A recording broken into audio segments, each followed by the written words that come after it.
ഈ സഹോദരി, ഞാനൊന്ന് പറയട്ടെ, ഈ സഹോദരി ഈ സ്റ്റെപ്പൊക്കെ കയറുമ്പം അത് കർത്താവിൻ്റെ കരുണയാണ്. ഒന്ന് കര ഉയർത്തിപ്പിടിച്ച് വേഗത്തിൽ ദൈവനാമത്തിന് മഹത്വം ഉണ്ടായിരിക്കട്ടെ. എനിക്ക് 1.5 മാസമായി നട്ടിൽ തേയ്മാനമുണ്ട്. അന്ന് 3-4 വർഷം മുമ്പ് വീണായിരുന്നു. അപ്പോൾ അതിൽ നിന്നുണ്ടായതാ വേദന സഹിക്കാൻ വയ്യാതെ 1 മാസം ഞാൻ വീട്ടിൽ വെയിറ്റിട്ട് കിടക്കുമായിരുന്നു. അപ്പോഴും എനിക്ക് ആരാധനയ്ക്ക് വരണമെന്ന് ആഗ്രഹം ഉണ്ടായിരുന്നു. അപ്പോൾ ഞാൻ അത് കഴിഞ്ഞ് വേദന സഹിച്ച് ഞാൻ 1 മാസം കഴിഞ്ഞപ്പോൾ ഇവിടെ വന്നു. ആരാധനയ്ക്ക് വന്നപ്പം ഇരിക്കാനും വയ്യ, വേദന കൊണ്ട് സഹിക്കാൻ വയ്യ. അപ്പോൾ ഞാൻ ഇങ്ങനെ പാസ്റ്റർക്ക് പറഞ്ഞു, എനിക്ക് ഇങ്ങനെ നട്ടന് തേയ്മാനത്തിൻ്റെ കാര്യം പറഞ്ഞു. പാസ്റ്റർ പ്രാർത്ഥിച്ചു.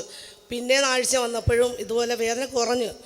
പിന്നെ ഞാൻ ഇരുന്ന് പ്രാർത്ഥിച്ചപ്പം പാസ്റ്റർ എന്നെ വന്ന് പ്രാർത്ഥിച്ചുകൊണ്ടിരുന്നപ്പോൾ എൻ്റെ അടുത്ത് വെച്ച് വേദന കുറഞ്ഞു, മാറിയോന്ന് ചോദിച്ചു. അപ്പോൾ എനിക്കങ്ങ് സങ്കടം വന്നു, വേദന സഹിക്കാൻ വയ്യ. അങ്ങനെ ഞാൻ കരഞ്ഞപ്പം പാസ്റ്ററും എനിക്ക് പ്രാർത്ഥിച്ചു വിഷമിച്ചുകൊണ്ട്. അപ്പോൾ ഞാൻ വീട്ടിൽ പോയി അന്ന് രാത്രിയെല്ലാം ഞാൻ കരഞ്ഞുകൊണ്ടാണ് കിടക്കുന്നത്, ഉറങ്ങാൻ പോലും വയ്യാതെ. എൻ്റെ അമ്മ ഇരുന്ന് കരയും, ഞാൻ കരയുന്ന കണ്ടുകൊണ്ട്. അപ്പോൾ ഞാൻ ദൈവത്തോട് പറഞ്ഞു, കർത്താവേ, നന്മയല്ല തിന്മയൊന്നും എൻ്റെ കർത്താവ് ചെയ്യത്തില്ല. ഒരു വിശ്വാസം. ഡോക്ടർ പറഞ്ഞ് അഡ്മിറ്റ് ആവണമെന്ന് പറഞ്ഞതാണ്. ഞാൻ അഡ്മിറ്റ് ആയില്ല. ഞാൻ പറഞ്ഞ് അടുത്ത പ്രാവശ്യം വരുമ്പോൾ ഞാൻ അഡ്മിറ്റ് ആവാമെന്ന് പറഞ്ഞു. അപ്പോൾ എനിക്ക് ഇപ്പം പൂർണ്ണമായി സൗഖ്യമായി. ഞാൻ ദൈവത്തിനോട് നന്ദി പറയുന്നത്, കർത്താവേ.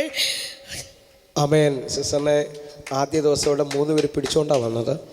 അല്ലെങ്കിൽ അന്ന് തിരിച്ചു പോകുന്നത് ഒറ്റയ്ക്കായി. കർത്താവ് കൊടുത്ത വലിയ വിടുതലായി നമുക്ക് ഒരുമിച്ച് ചേർന്ന് ദൈവത്തിന് നന്ദി പറയാം.